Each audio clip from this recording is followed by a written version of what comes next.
Assalamualaikum warahmatullahi wabarakatuh. Kembali lagi di channel Pak Eris yang akan membahas materi IPS. Sebelum dimulai, jika berkenan silakan like, subscribe, dan share. Semoga tambah bermanfaat untuk kita semua. Amin. Kali ini Pak Eris akan membahas tentang materi kelas 8, yaitu pendistribusian kembali atau redistribusi pendapatan nasional. Mari kita bahas. Apa itu pengertian redistribusi pendapatan? Kata kuncinya adalah yaitu pendistribusian kembali pendapatan masyarakat dari kelompok kaya kepada masyarakat kelompok miskin, baik berasal dari pajak ataupun pungutan lain. Jadi kata kuncinya redistribusi adalah mengembalikan kembali kekayaan atau pendapatan yang ada lalu dibelanjakan lagi kepada masyarakat. Contohnya, kalau dalam negara penerimaan pajak, contohnya adalah pendapatan pajak penghasilan PPH, migas dan non migas. Yang kedua, pendapatan pajak pertambahan nilai atau PPN. Ketiga, pendapatan cukai atau tembakau dan alkohol. Sedangkan contoh penerimaan negara bukan pajak, yang pertama pengelolaan dana pemerintah, pemanfaatan sumber daya alam, dan yang ketiga adalah hibah. Jadi pengelolaan dana dan sumber daya alam biasanya digunakan atau dilaksanakan oleh badan usaha milik negara. Itu contoh penerimaan negara bukan pajak. Yang ketiga ini hibah. Ini bisa pemberian dari negara asing ya, tapi dengan peraturan yang ada. Jangan sampai kita diberi tetapi ada embel-embel ingin sesuatu dari Indonesia ya. Nah, ini adalah contoh gambar RAPBN 2020 ya. Pendapatannya sekitar 2.221,5 triliun. Nah, ini hampir 2.000 lebih. Dari mana?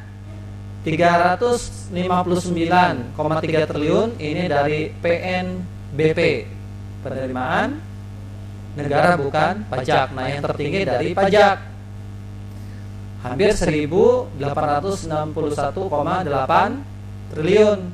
Kemudian uang yang diterima ini dibelanjakan untuk kebutuhan negara, seperti negara pemerintah pusat ini sekitar 1.670 triliun.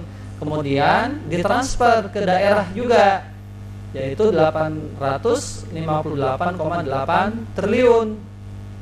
Artinya RAPBN 2020 ini defisit. Dari mana kekurangannya? 307,2 triliun ini biasanya negara tersebut pinjam. Nah, Indonesia ini sekarang banyak hutangnya. Jadi kita ini harus bisa mengelola keuangan dengan baik ya. Tetapi jika hutang itu bisa produktif dan bisa membayar hutang, ya alhamdulillah, maka aset kita pun makin banyak dan banyak keuntungan di kemudian hari. Amin. Berikutnya, bentuk redistribusi pendapatan. Ini bisa vertikal dan horizontal. Apa itu? Vertikal itu dari atas ke bawah. Ya, kata kuncinya. Dari orang kaya ke orang miskin. Kemudian redistribusi horizontal ini setara atau antar kelompok atau antar pribadi yang sifatnya siklus kehidupan. Nah, ini ada beberapa contoh gambar. Pajak kita untuk kita. Nah, orang kaya ini harus bayar pajak. Ini contoh redistribusi vertikal. Yang kedua, ini ada mahasiswi yang peduli kepada bencana banjir. Ini pun menggalang dana dari siapa? Yang mampu. Nanti akan disalurkan kepada yang tidak mampu atau yang membutuhkan. Seperti tadi banjir ya.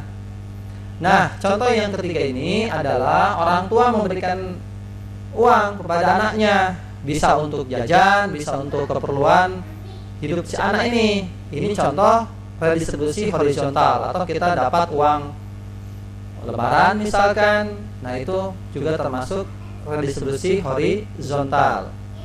Berikutnya, di sini ada gambar yang saya dapatkan dari Ruang Guru, alur redistribusi pendapatan. Ini alur contoh saja. Semisal kita membeli barang di minimarket, itu ada pajak pertambahan nilai 10%. Kemudian pajak ini akan masuk ke pemerintah. Pemerintah di sini siapa? Ya, negara. Kemudian dikelola, contohnya akan disalurkan berupa bentuk subsidi bahan bakar atau tiket kendaraan umum. Ini alurnya. Berarti pendapatan ini masuk ke dalam fungsi retribusi pendapatan. Nah, supaya lebih jelas, di sini ada fungsi pajak. Pertama, fungsi pajak itu sebagai anggaran atau APBN, anggaran pendapatan belanja. Yang kedua, fungsi mengatur. Pemerintah membuat peraturan.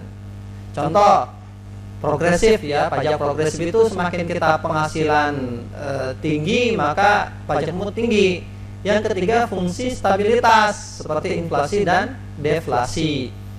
Contohnya untuk penguatan rupiah, meningkatkan biaya masuk maupun PPN import. Nah, disinilah fungsi pajak yang keempat, fungsi retribusi pendapatan, yaitu apa? Menyalurkan kembali uang dari pemerintah atau dari negara ke rakyat. Untuk apa? Pembangunan ekonomi, seperti membuka lapangan kerja atau subsidi.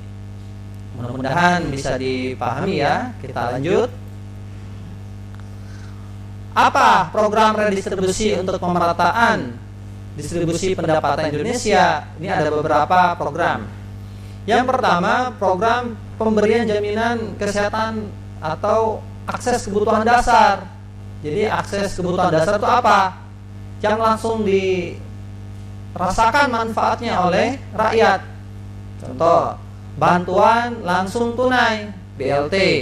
Kedua, BOS, bantuan operasional sekolah. Yang ketiga, program keluarga harapan. Yang keempat, jaminan kesehatan masyarakat. Nah, ini contoh. Jadi dana BOS ini adalah untuk membantu siswa dari SD, SMP sampai SMA untuk menjamin program 9 tahun. Jadi jangan sampai putus sekolah. Jadi manfaatkanlah dana tersebut. Jadi kita ini disubsidi ini ya. Jadi kalian itu disubsidi juga. Jadi lebih rajin ya. Nanti kalau sudah sukses jangan lupa bayar pajak. Yang kedua, program kredit lunak dan penjaminan kredit. Contohnya KUR. Nah, ini kredit usaha rakyat. Jelas kredit usaha rakyat ini bunganya ya harus kecil ya, terjangkau. Karena niatnya juga adalah untuk meningkatkan kehidupan masyarakat dalam UMKM atau usaha mikro dan usaha kecil. Nah, ini gambar contoh dari kartu Jamkesmas berubah menjadi kartu Indonesia Sehat. Ini gambar besaran manfaat PKH. Jadi siapa yang berhak dapat PKH ini? Keluarga yang sangat miskin. Ya. Mudah-mudahan nanti walaupun kamu dapat PKH semisal, kemudian kamu sukses, maka gantian kamu bayar pajak, nanti orang lain yang dapat PKH. Contohnya di sini ya. Untuk ibu hamil setahun 3,7 juta. Dan juga ini anak 0 sampai 6 tahun setahunnya 3,7 juta juga. Untuk anak SD 1 juta 100 sekian, SMP 1,8 juta, SMA 2,5 juta, dan disabilitas 3 juta setahun. Ini lansia, jadi yang sudah pensiun atau sudah lansia ini dapat 3 juta per tahun. Ini dapat dari sumber Menteri Keuangan. Jadi PKH itu ada kriterianya ya, salah satunya yang sangat miskin. Pemerintahlah yang menentukannya. Untuk apa? Yang menunjang kehidupannya supaya bisa survive ya. Terus berikutnya, lanjutan programnya Ketiga, pengembangan usaha atau industri kecil. Kenapa ini harus dikembangkan? Karena di dalam industri kecil ini banyak menyerap lapangan kerja, maka banyak dibentuk koperasi-koperasi. Dan koperasi Indonesia itu luar biasa ya, tidak terguncang atau sedikit terguncang kalau dalam krisis ekonomi. Yang keempat, bekerja sama dengan swasta atau CSR, program Corporate Social Responsibility. Yang kelima adalah pemerintah konsisten kebijakan penegakan hukum dan keadilan ekonomi. Ini ada gambar pertama PNPM mandiri, itu biasanya daerah pedesaan untuk membantu usaha ya, kegiatan yang terjangkau juga bunganya. Ini salah satu penegakan hukum, yaitu membuat undang-undang pajak penghasilan. Ini adalah gambar bentuk implementasi CSR, Corporate Social Responsibility, tanggung jawab dari perusahaan kepada siapa? Kepada konsumen, kepada karyawan, kepada lingkungan sekitar, dan untuk kesehatan karyawan juga. Nah, inilah harus pemerintah kerjasama dengan swasta, perusahaan, supaya mereka juga bisa terjamin para pekerjanya dan lingkungannya. Ya, contoh konkretnya apa? Ya, seperti membagikan ini ya, sembako misalkan ke lingkungan sekitar pabrik gitu kan. Oke, berikutnya beberapa alternatif praktik distribusi ya, redistribusi pendapatan di Indonesia dengan cara apa? Satu, subsidi. Yang kedua, pengenaan pajak. Tadi ini contoh adalah ada pupuk urea subsidi untuk petani ya, biar terjangkau pupuknya. Yang kedua, ini contoh khusus mobil bersubsidi seperti BBM itu ya. Jadi BBM kita ini walaupun dianggap mahal tapi itu masih subsidi ya. Yang kedua, pengenaan pajak. Jadi jangan lupa bayar pajak, kan ada istilah apa?